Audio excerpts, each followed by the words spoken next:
100.Samyutta Nikaya 12.58. The name and form Sutta. The Blessed One was dwelling at Savatthi. Monks, for one who dwells, contemplating the gratification in things that can fetter, there is the arising of name and form. With name and form as condition, there is the six sense bases. Thus this entire mass of suffering arises. Monks, suppose there's a great tree. Its downward growing roots and spreading roots all draw up nutrients. Monks, because of these nutrients and support, this great tree can survive for a long time. Similarly, monks, for one who dwells contemplating the gratification in things that can fetter, there is the arising of name and form. Monks, for one who dwells contemplating the danger in things that can fetter, there is no arising of name and form. With the cessation of name and form, there is the cessation of the six sense bases. Thus this entire mass of suffering ceases.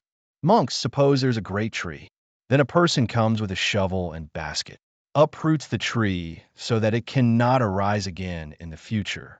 Similarly, monks, for one who dwells contemplating the danger in things that can fetter, there is no arising of name and form.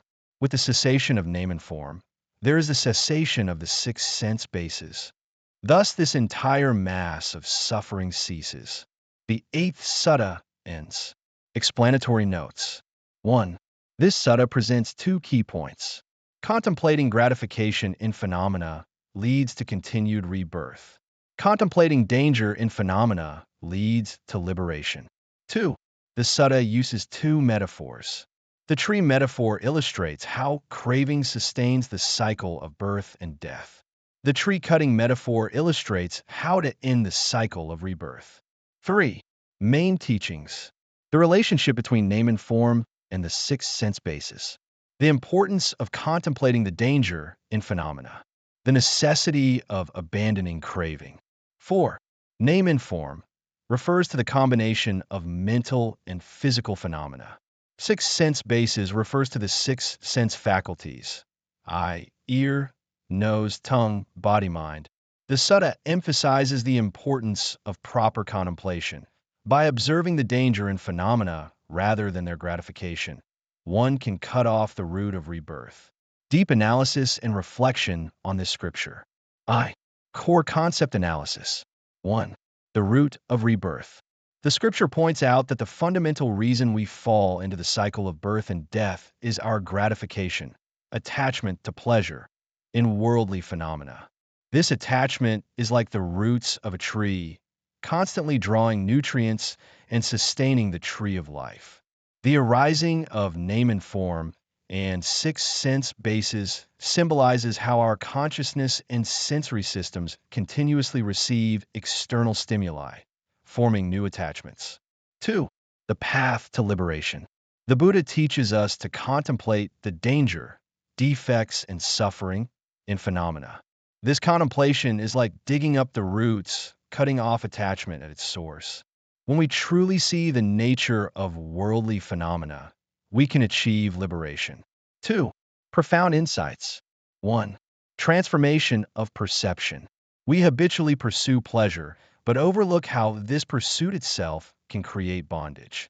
Like someone who craves the sweetness of food without noticing its harm to health.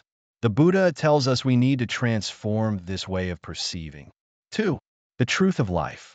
Life is like a great tree, seemingly flourishing but actually full of suffering.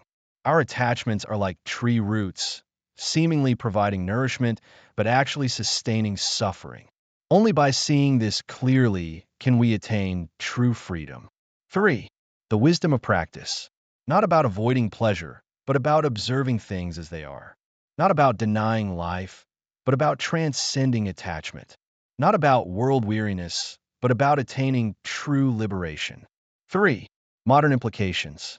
1. Reflection on modern life. In today's material abundance, we are more easily trapped in the snare of gratification. Social media, entertainment consumption, etc., can become new, fettering phenomena. We need to develop awareness to see the truth behind these superficial pleasures. 2. Practical guidance. Cultivate mindful observation, not being deceived by appearances. Understand the impermanence of pleasure, not becoming overly attached. Practice wisdom in daily life. 4. Ultimate reflections. 1. On the meaning of life. Life is not about chasing temporary pleasures. True meaning lies in awakening and liberation. Attain true freedom through wise observation. 2. Redefining happiness. True happiness lies not in possession, but in letting go. Not about seeking more, but about being content. Attain inner peace through wise observation. Although brief, this scripture contains profound wisdom about life. It serves not only as a guide for practice, but also as a mirror illuminating our lives, helping us see ourselves clearly and find the true path to liberation.